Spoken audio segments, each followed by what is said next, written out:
नमस्कार, जय हिंद। दृष्टि करंट अफेयर्स की सीरीज़ में आपका बहुत बहुत स्वागत करता हूं। दोस्तों, अपने लास्ट वीडियोस तक हमने अंतर्राष्ट्रीय और राष्ट्रीय मुद्दों की बात कर लिया है। अब हम चलेंगे वित्तीय मुद्दों पर। इसमें जो हमारा पहला टॉपिक होगा आज का, वो केंद्रीय बजट और इकोनॉमिक सर्वे के बारे में होगा। ठीक है, बजट में हम पढ़ने से पहले कुछ बजट से संबंधित जो संवैधानिक प्रावधान है, उससे संबंधित कुछ तकनीकी शब्द हैं, उनके बारे में पढ़ते हैं ताकि आपको समझने में आसानी हो। ठीक है, ये इकोनॉमिक्स का टॉपिक है, लेकिन हम थोड़ा सा यहाँ पर इसको एक नज़र डाल लेते हैं। चलिए देखें, पहले इसके संवैधानिक प्रावधानों की ओर चलते हैं। Budget and constitutional provisions, article 112 में बजट के बारे में प्रावधान किया गया है, लेकिन हमारे संविधान में कहीं पर भी बजट वर्ड का उल्लेख नहीं किया गया, बल्कि उल्लेख किया गया है वार्षिक वित्तीय विवरण, एनुअल फाइनेंशियल स्टेटमेंट। ठीक है, ये वार्षिक वित्तीय विवरण क्या है? वार्षिक वित्तीय विवरण एक वित्तीय वर्ष के लिए आय और व्यय का लेखा जोखा है, 1 अप्रैल से 31 मार्च के लिए। ठीक है, अब अगर बात करें कि हमारी संसद में बजट कितने चरणों से होकर गुजरता है, तो हमारे संसद में बजट 6 चरणों से होकर के गुजरता है। पहले बजट को प्रस्तुत किया जाता है, फिर इस बजट पर जनरल डिस्कशन, आम बहस होती है, और फिर विभागीय समितियाँ इसकी जाँच करती हैं, और फिर जो सरकार अनुदान की मांग करती है उस पर क्या होती है, वोटिंग होती है, और फिर विनियोग विधेयक पारित किया जाता है, और सबसे लास्ट में वित्त विधेयक को पारित किया जाता है। ठीक है, तो ये 6 चरण है। इस चरण में अंतिम क्या है? वित्त विधेयक का पारित होना। इस बजट को कौन तैयार करता है? तो आपको पता है कि हमारे देश में एक फाइनेंस मिनिस्ट्री है, वित्त मंत्रालय है। वित्त मंत्रालय के अंदर कई डिपार्टमेंट हैं, तो उसमें डिपार्टमेंट ऑफ इकोनॉमिक अफेयर्स, और हर डिपार्टमेंट के अंदर डिवीज़न होता है, कई डिवीज़न होता है। तो इस डिपार्टमेंट में एक डिवीज़न है जिसे हम बजट डिवीज़न के नाम से जानते हैं। तो बजट डिवीज़न तैयार करता है पूरे बजट को। किसके अंतर्गत आता है? मिनिस्ट्री ऑफ फाइनेंस के अंतर्गत। ठीक है, चलिए आगे चलते हैं। 2017 में इस प्रावधानों में, बजट के से संबंधित कुछ प्रावधानों में चेंज किया गया। क्या चेंज किया गया? देखिए, सबसे पहली बात कि बजट को पहले 28 फरवरी को प्रस्तुत किया जाता था। अब कब प्रस्तुत किया जाता है? तो अब इसे प्रस्तुत किया जाता है 1 फरवरी को। ठीक है, merger of railway budget with the general budget, railway budget को जनरल आम बजट के साथ मर्ज कर दिया गया। अब आपको बताना है कि ये जो शुरुआत हुई थी, ये कब से हुई थी।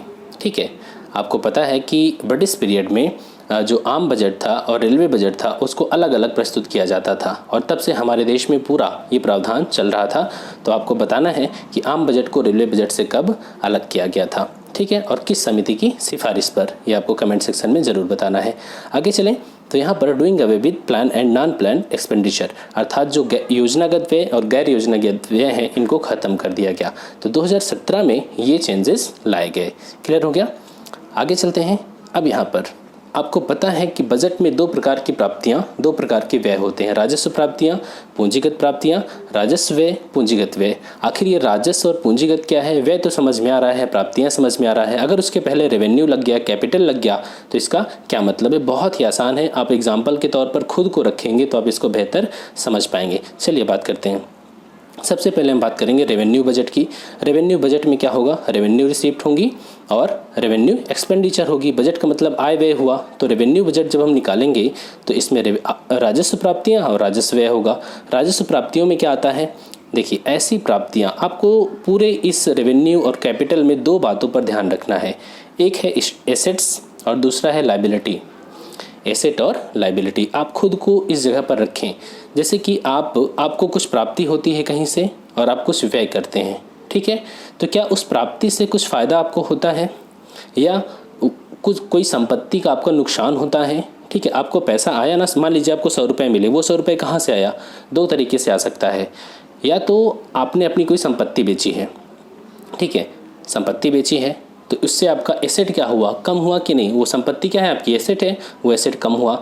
या फिर आपने कहीं से लोन लिया है, लोन लिया तो क्या हुई? आपकी लायबिलिटी क्या हो गई? बढ़ गई, क्योंकि आपको लोन अदा करना पड़ेगा, ये आपकी लायबिलिटी है। तो इन 2 टर्म को आपको ध्यान रखना है, एसेट और लायबिलिटी। चलिए बात करें रेवेन्यू रिसीट की।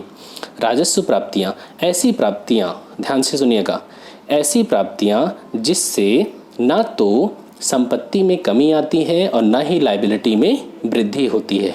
ध्यान से सुनिएगा, जिससे, चूंकि सरकार के पास पैसा गया, ठीक है, सरकार के पास पैसा आया, तो इससे ना तो एसेट में कमी आई है और ना ही लायबिलिटी में वृद्धि हुई है, अर्थात सरकार को उस पैसे को वापस नहीं करना है।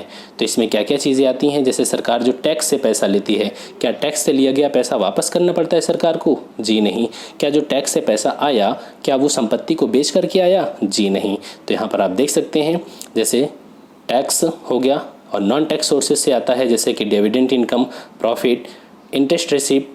इंटरेस्ट मतलब ब्याज। जैसे मान लीजिए आपने अपने किसी दोस्त को ब्याज पे पैसे दिए थे 100 रुपये 5% की दर से, तो 5 रुपये जब वो आपको ब्याज देता है तो आपकी कौन सी रिसीट हुई? ये हो गई राजस्व प्राप्तियाँ। क्यों? क्योंकि जो आपने 5 रुपये प्राप्त किया वो उससे आपकी संपत्ति में कोई कमी नहीं आई और ना ही आपके ऊपर लायबिलिटी बढ़ी कि आपको 5 रुपये वो बाद में अदा करना है। ठीक है, क्लियर हो गया।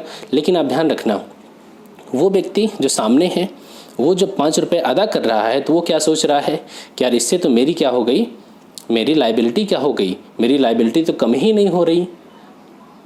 अभी उसको हम देख लेंगे कैपिटल एक्सपेंडिचर में। ठीक है, अब आगे बात करें रेवेन्यू एक्सपेंडिचर, राजस्व व्यय की बात करें। अब इसमें क्या हो रहा है, सरकार पैसे खर्च कर रही है। तो जब सरकार पैसे खर्च कर रही है तो इससे ना तो एसेट का निर्माण हो रहा है और ना ही लायबिलिटी कम हो रही है सरकार की। ठीक है, ना तो एसेट का निर्माण हो रहा है ना ही सरकार की लायबिलिटी कम हो रही है। कैसे? इसमें क्या क्या होता है फिर, जैसे कि जो अभी यहाँ पर जब आपने 100 रुपये किसी दोस्त को अपने लोन दिया था, जब वो दोस्त आपका 5 रुपये अदा करता है तो देखिए क्या वो सोचता है, वो कहता है कि मैंने इसको 5 रुपये दिए, इससे मेरी लायबिलिटी तो कम ही नहीं हुई, जो 100 रुपये मैंने लिया था इससे वो तो देना ही देना है मुझे, 5 रुपये तो हर महीने हर साल दे ही रहा हूँ साथ में, और ना ही इससे जो मैंने 5 रुपये खर्च किए उससे कोई एसेट भी बनी, उसकी तरफ से आप सोचिए। ठीक है, तो इसी तरह सरकार भी बहुत सारे ऐसे खर्च करती है, जैसे कि ब्याज पेमेंट। अभी हम जब बजट के बारे में पढ़ेंगे तो देखेंगे कि हम अपने बजट का एक बहुत बड़ा हिस्सा ब्याज के रूप में अदा करते हैं। तो ब्याज तो देते हैं, लेकिन क्या जो मूलधन है वो कम होता है? कभी नहीं कम होता, अर्थात जो लायबिलिटी है वो बनी की बनी रहती है। जो सैलरीज दी जाती है कर्मचारियों को, क्या कर्मचारियों को सैलरी देने से सरकार का बोझ या दायित्व कम हो जाता है? नहीं। क्या एसेट का निर्माण होता है? नहीं। तो ये सब क्या हो गए, ये हो गए रेवेन्यू एक्सपेंडिचर। ठीक है, पेंशन ये भी इसी में आता है। आपसे पूछ लिया जाता है इन एग्जाम्पल को देकर के कि इसमें से कौन राजस्व प्राप्तियां है, राजस्व व्यय है। अब बात करें कैपिटल बजट पे, पूंजीगत प्राप्तियां और पूंजीगत व्यय के बारे में। तो यहाँ पर जब भी कैपिटल वर्ड आएगा तो यहाँ पर एसेट और लायबिलिटी में थोड़ा सा चेंज हो जाएगा, जस्ट अपोजिट। ठीक है, अब देखिए कैपिटल रिसीट है, पूंजीगत प्राप्तियाँ हैं। तो पूंजीगत प्राप्तियां अर्थात सरकार के पास पैसा आया, जब सरकार के पास पैसा आया अगर वो कैपिटल रिसीट है तो उसमें क्या होगा, संपत्ति कम हो जाएगी। कैपिटल रिसीट है, इसमें संपत्ति कम होगी और लायबिलिटी क्या हो जाएगी, इंक्रीज हो जाएगी, लायबिलिटी बढ़ जाएगी। ठीक है, एग्जाम्पल समझिए। सरकार ने क्या किया, कंपनियों का डिसइन्वेस्टमेंट किया। सरकार ने अपनी हिस्सेदारी कंपनियों में कम कर ली। पहले सरकार किसी कंपनी की 75% शेयर होल्डर्स मतलब शेयर धारण करती थी, उसने क्या किया कि 20% शेयर बेच दिया, तो अब उसके पास 55% बचे। डिसइन्वेस्टमेंट किया उसने, इसी को कहा जाता है विनिवेश। तो यहाँ पर क्या हुआ, सरकार के पास 20% के बराबर शेयर का जो मूल्य था वो आया पैसा, लेकिन पैसा आया कहाँ से, सरकार की जो एसेट थी उसको उसने कम किया। ठीक है, तो एसेट कम होने का मतलब क्या हो गया, कैपिटल रिसीट हो गई। ठीक है, दूसरी बात, या फिर सरकार ने क्या किया, कहीं से लोन ले लिया, बोरोइंग कर ली, उधार ले लिया। तो उधार ले लिया तो आपकी लायबिलिटी बढ़ गई ना, आपको तो अदा करना पड़ेगा उस जो आपने लोन लिया है। तो ये ऐसी जो रिसीट होती हैं उन्हें किस में रखते हैं, कैपिटल रिसीट में रखते हैं। क्लियर हो गया। चलिए आगे चलें, कैपिटल एक्सपेंडिचर। अब यहाँ पर क्या हो रहा है, सरकार खर्च कर रही है। जब सरकार खर्च करेगी तब क्या होगा, जब सरकार खर्च करेगी तो एसेट का निर्माण होगा, संपत्तियों का निर्माण होगा और सरकार की लायबिलिटी क्या होगी, रिड्यूस होगी, कम होगी। एग्जाम्पल, जैसे सरकार पुल बनाती है, इंफ्रा पे खर्च करती है, तो ये सब हो गया कैपिटल एक्सपेंडिचर। ठीक है, और अगर बात करें यहाँ पर कुछ और, जैसे देखिए रोड्स एंड हॉस्पिटल्स का निर्माण करती है। ठीक है, और सरकार जब अपना रीपेमेंट ऑफ इट्स बोरोइंग, जब सरकार अपना लोन जो उसने ऋण ले रखा है उसे पेमेंट कर देती है उधार को, तब वो क्या होता है, कैपिटल एक्सपेंडिचर होता है, क्योंकि इससे सरकार की लायबिलिटी क्या हो गई, कम हो गई। ठीक है, सरकार का उत्तरदायित्व तो घट गया ना। अगर उसने लोन ले रखा था तो पहले उसके ऊपर बोझ था, उत्तरदायित्व था, लेकिन अब क्या हो गया, उसने पेमेंट कर दिया तो उसका जो बोझ है, उत्तरदायित्व है, वो घट गया। ठीक है, तो आपको दो टर्म पे ध्यान रखना है, एसेट और लायबिलिटी, एसेट लायबिलिटी। सब पूरा खेल इसी का है, एसेट और लायबिलिटी का। चलिए अब हम बात करेंगे बजट 2021 पे। देखिए 30.42 लाख करोड़ रुपए का बजट प्रस्तुत किया गया 1 फरवरी 2020 को। ठीक है, इसमें राजस्व और पूंजीगत प्राप्तियां में इसे बांटा जाता है और राजस्व और पूंजीगत व्यय में बांटा जाएगा। अब अगर कुल प्राप्तियों की बात करें तो इसमें 66.43% हिस्सा किसका था? राजस्व प्राप्तियों का था, अर्थात टैक्स वगैरह से खूब पैसा सरकार को आया, जबकि 33.57% पूंजीगत प्राप्तियां हैं। ठीक है, पूंजीगत प्राप्तियां। व्यय की बात करें तो देखिए 86.45% राजस्व खाते पर व्यय होता है। ध्यान देने वाली बात है कि हमारे ये बजट की कमी है कि हमारे यहाँ बहुत ज़्यादा पैसा राजस्व व्यय होता है, जहाँ ना तो संपत्ति का निर्माण होता है, ना ही कोई लायबिलिटी कम होती है। जबकि पैसा खर्च होना चाहिए था पूंजीगत व्यय, जबकि होना चाहिए पूंजीगत व्यय, जहाँ पर संपत्ति भी बनती है, एसेट भी बनती है और सरकार की लायबिलिटी भी कम होती है। जबकि 13.55% ही ऐसा पैसा है जो कैपिटल एक्सपेंडिचर है। क्लियर हो गया? चलिए यहाँ पर देखें 2020-21 के लिए हम जो राजस्व घाटा है वो कितना है? 2.7%। हमारी जीडीपी का 2.7% है। ठीक है, और कुछ खास बातें यहाँ पर देखिए, कुछ और चीज़ें देख लेते हैं। हाँ, अब अगर यहाँ पर बात करें टैक्स जीडीपी रेशियो का, तो देखिए टैक्स जीडीपी रेशियो हमारा कितना है? 10.77% है। टैक्स जीडीपी रेशियो क्या मतलब है? टैक्स जीडीपी रेशियो का मतलब कि सरकार को जो टैक्स से पैसा होता है वो हमारी जीडीपी का कितना हिस्सा है। तो हमारी जीडीपी अगर 100 की है तो उसमें से 10.77 रुपीज़ कहाँ से आता है? टैक्स से आता है। इसी को कहा जाता है टैक्स जीडीपी रेशियो। जिस देश में टैक्स जीडीपी रेशियो ऊंचा होता है, माना जाता है कि वहाँ का प्रशासन टैक्स सिस्टम बहुत ही अच्छा है, क्योंकि वहाँ पर टैक्स से पैसा ज़्यादा आ रहा है। और आप देख रहे होंगे कि हमारे देश में कर की चोरी कितनी अधिक होती है, बहुत ज़्यादा कर की चोरी होती है। अब बात करें टैक्स, दो प्रकार के होते हैं, डायरेक्ट टैक्स और इनडायरेक्ट टैक्स। तो डायरेक्ट टैक्स जीडीपी का 5.9% है, जबकि जो इनडायरेक्ट है 4.9% है। कुल तो 10.77% हुआ, तो 5.9% क्या है? डायरेक्ट टैक्स, और 4.9% इनडायरेक्ट टैक्स जीडीपी रेशियो है। ठीक है, आगे चलते हैं। यहाँ पर आप देख सकते हैं प्राप्तियाँ कहाँ से होती हैं और व्यय कहाँ से होता है। सबसे पहले हम बात करेंगे प्राप्तियों की। तो आप देखें सबसे ज़्यादा प्राप्तियाँ कहाँ से होती है? केंद्र उधार और अन्य देयताएँ 20%।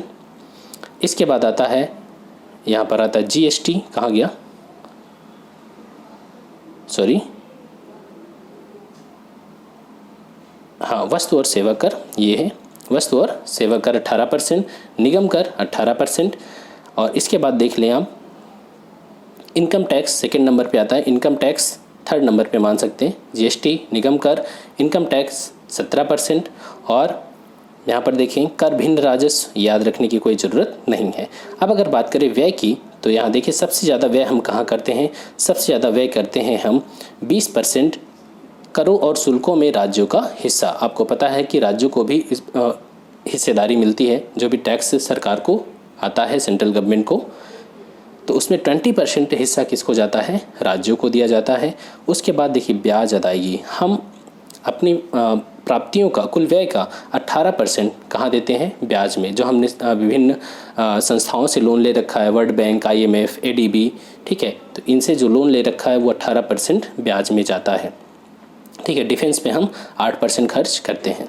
चलिए आगे चलते हैं। यहाँ पर अब एक बार आप टैक्स स्लैब देख लीजिए। हमारे यहाँ टैक्स का स्लैब क्या रेट चल रहा है इस समय? देखिए ये पुराना है, ये जो आप देख रहे हैं, पहले 5%, 20%, 30%, 3 स्लैब हुआ करता था, लेकिन इस बार इसे ख़त्म कर दिया गया और ये बनाया गया 5, 10, 15, 20, 25, 30। ठीक है, 0 से 2.5 लाख तक फ्री है, कोई टैक्स नहीं लगेगा। 2.5 लाख से 5 लाख तक 5%, 5 से 7.5 10%, 7.5 से 10 लाख 15%, 10 से 12.5 20%, 12.5 से 15 25%, 15 लाख से ऊपर 30%। 2.5 लाख आपको बढ़ाना है और इधर 5% टैक्स आपको बढ़ाते जाना है। ठीक है, तो याद हो गया। चलिए आगे चलें। देखिए, और हाँ, सब्सिडी के बारे में बहुत ज़रूरी है, क्योंकि आपका मेंस का भी टॉपिक बनता है। ठीक है, हम 2020-21 में इतने करोड़ रुपए की सब्सिडी प्रस्तावित है, याद रखने की कोई ज़रूरत नहीं है। जो कुल खर्च का कितना है? 8.62% है। ठीक है, अब यहाँ पर सबसे ज़रूरी है, जो 8.62% सब्सिडी दी जा रही है, कुल सब्सिडी का 44.1% अकेले कहाँ पर दिया जाता है, खाद्य मद में व्यय होता है। अर्थात जो पीडीएस के माध्यम से, पब्लिक डिस्ट्रीब्यूशन सिस्टम के माध्यम से सरकार कम मूल्य पर अनाज उपलब्ध करवाती है, वो कैसे करवाती है, सब्सिडी के माध्यम से, यही उसे ही खाद्य सब्सिडी कहा जाता है। ठीक है, तो सबसे ज़्यादा हमारे देश में सब्सिडी किस पर खर्च की जाती है, खाद्य सब्सिडी में खर्च की जाती है। उसके बाद कौन सी सब्सिडी है, यूरिया सब्सिडी, फिर एलपीजी सब्सिडी और पोषण आधारित सब्सिडी। ठीक है, इसके बाद जो ब्याज वगैरह है किसानों का वो दिया जाता है। ठीक है, चलिए आगे चलते हैं। अब इसमें कुछ खास बात बजट के बारे में। बजट का उद्देश्य क्या रहा इस बार का, वित्तीय राष्ट्रीय अवसंरचना पाइपलाइन के माध्यम से जीवन की भौतिक गुणवत्ता में सुधार करना, ईज ऑफ लिविंग को बढ़ावा देना। अब ये क्या है, राष्ट्रीय अवसंरचना पाइपलाइन। सरकार ने, हमारे मोदी जी ने 15 अगस्त 2019 को लाल किले की प्राचीर से बोला था कि हम इंफ्रा पे 100 लाख करोड़ रुपए खर्च करेंगे। कितना, 100 लाख करोड़ रुपए इंफ्रा पे खर्च किया जाएगा। और संरचना आपका मेंस का टॉपिक है, वहाँ पर पढ़ते हैं कि और संरचना क्या काम करती है, संपत्तियों का तो निर्माण करती ही, साथ ही लोगों के जीवन स्तर, उत्पादन में वृद्धि, विदेशी पूंजी को आकर्षित भी करती है। तो इस वजह से सरकार ने कहा है कि 2025 तक हम क्या करेंगे, 100 लाख करोड़ रुपए खर्च करेंगे इंफ्रा पे। तो इसी को कहा जाता है राष्ट्रीय अवसंरचना पाइप लाइन। ठीक है, इस बार के जो बजट है उसके 3 प्रमुख घटक विषय हैं, आकांक्षी भारत, सभी के लिए आर्थिक विकास और थर्ड पॉइंट है जिम्मेदार समाज। ठीक है, इन्हीं 3 बातों पर पूरा बजट निर्भर है। ठीक है, आकांक्षी भारत का क्या मतलब हुआ, आकांक्षी भारत का मतलब हो गया कि सभी वर्गों के लिए बेहतर स्वास्थ्य और शिक्षा तक पहुँच हो, रोजगार के बेहतर अवसर हो, ताकि सबका जीवन स्तर अच्छा हो सके। ठीक है, और सभी के लिए आर्थिक विकास में सबका साथ, सबका विकास और सबका विश्वास। जिम्मेदार समाज का मतलब क्या हुआ, ऐसा समाज हो जो मानवीय और सहृदय हो, दूसरों की भावनाओं को समझता हो, आस्था का आधार क्या हो, अंत्योदय हो। ठीक है, सबसे गरीब तबका हो। अब यहाँ पर आप देख सकते हैं और कुछ मुख्य प्रावधान की ओर चलें। 2025 तक दुग्ध प्रसंस्करण क्षमता को 53 मिलियन मीट्रिक टन से दोगुना करके 108 मिलियन मीट्रिक टन इसको करने का लक्ष्य रखा गया है। मवेशियों में होने वाली बीमारी, अब देखिए यहाँ पर अगर बजट में किसी बीमारी का उल्लेख है तो उसके आने के चांसेस क्या होते हैं, बढ़ जाते हैं। 2 बीमारियों का यहाँ पर नाम लिखा है, ब्रुसेलोसिस और भेड़ और बकरियों में होने वाली पेस्टेदेस पेटिट्स रूमिनेंट्स। ठीक है, इन बीमारियों को 2025 तक समाप्त करने का लक्ष्य टारगेट रखा गया है। ठीक है, ब्लू इकोनॉमी से संबंधित है, अर्थात मत्स्य जो अर्थव्यवस्था है उसमें हमने 2024-25 तक मत्स्य निर्यात को बढ़ा करके कितना लक्ष्य रखा, 1 लाख करोड़ रुपए करने का लक्ष्य रखा गया है। अब यहाँ पर देखिए, इसी बजट में किसान रेल और कृषि उड़ान योजना शुरू करने का प्रस्ताव किया गया है। इसके बारे में हम पढ़ चुके हैं। अब आपको बताना है कि पहली किसान रेल कहाँ से कहाँ तक चली, क्योंकि हम इसके बारे में बात कर चुके हैं। ठीक है, चलिए आगे चलते हैं। और इसमें क्या चीज़ है, 2025 तक टीबी को समाप्त करने के लिए टीबी हारेगा देश जीतेगा अभियान शुरू किया गया है। भारत में कब तक टारगेट है, 2025, और वैश्विक स्तर पर 2030। ठीक है, पूरे विश्व से टीबी को ख़त्म करने का लक्ष्य 2030 है और भारत में 5 साल पहले रखा गया। टीबी किससे होता है, एक बैक्टीरिया। ठीक है, ट्यूबरकुलोसिस बैक्टीरिया का ही नाम है। आगे चलें तो इसमें और कोई ख़ास बात नहीं। हाँ, यहाँ पर देख सकते हैं पुलिस संबंधी विज्ञान, फॉरेंसिक विज्ञान, साइबर फॉरेंसिक आदि के क्षेत्र में राष्ट्रीय पुलिस विश्वविद्यालय, राष्ट्रीय फॉरेंसिक विज्ञान विश्वविद्यालय की स्थापना का प्रस्ताव रखा गया है। राष्ट्रीय पुलिस विश्वविद्यालय, राष्ट्रीय फॉरेंसिक विज्ञान विश्वविद्यालय। ठीक है, इसके अलावा एक राष्ट्रीय तकनीकी वस्त्र मिशन की शुरुआत भी करने का प्रावधान रखा गया है। ये मिशन जब हम आगे पढ़ेंगे तभी हम पढ़ लेंगे वहाँ पर कि टेक्निकल टेक्सटाइल क्या होते हैं। वस्त्र तो समझ में आ रहा है, तकनीकी वस्त्र क्या है, ठीक है, वहाँ पर देखेंगे। अब यहाँ पर इसमें हिस्ट्री से संबंधित भी कुछ बातें हैं जो आपको अब ध्यान से पढ़ना पड़ेगा। अब जा कर के आप जब एंशिएंट हिस्ट्री पढ़ेंगे तो वहाँ पर हड़प्पा सभ्यता पढ़ेंगे तो वहीं पर मिलता है राखी गढ़ी का उल्लेख। जब महाभारत काल पढ़ेंगे तो हस्तिनापुर, शिव सागर कहाँ पर है, असम में, धौलावीरा गुजरात में, आदिचनलोर तमिलनाडु में। इनको क्या किया जाएगा, इनको स्थानिक संग्रहालयों सहित प्रतिमान स्थलों, आइकॉनिक साइट्स के रूप में विकसित किया जाएगा ताकि यहाँ पर पर्यटन को बढ़ावा दिया जा सके। ये 5 पुरातात्विक स्थल हैं। अब इनके बारे में आपको देख लेना है कि राखी गढ़ी हरियाणा में है तो यहाँ से क्या क्या चीज़ें मिली हैं, क्या ये भारत का सबसे बड़ा क्षेत्र है हड़प्पा सभ्यता का। ठीक है, इन चीज़ों को आपको देखना है। ठीक, चलिए 10 बैंकों का विलय करके 4 बैंकों के गठन की मंजूरी दी गई है। क्लियर हो गया? चलिए आगे चलते हैं। अब इसमें और कोई भी बात नहीं है। अब इसके बाद आती है बारी इकोनॉमिक सर्वे की।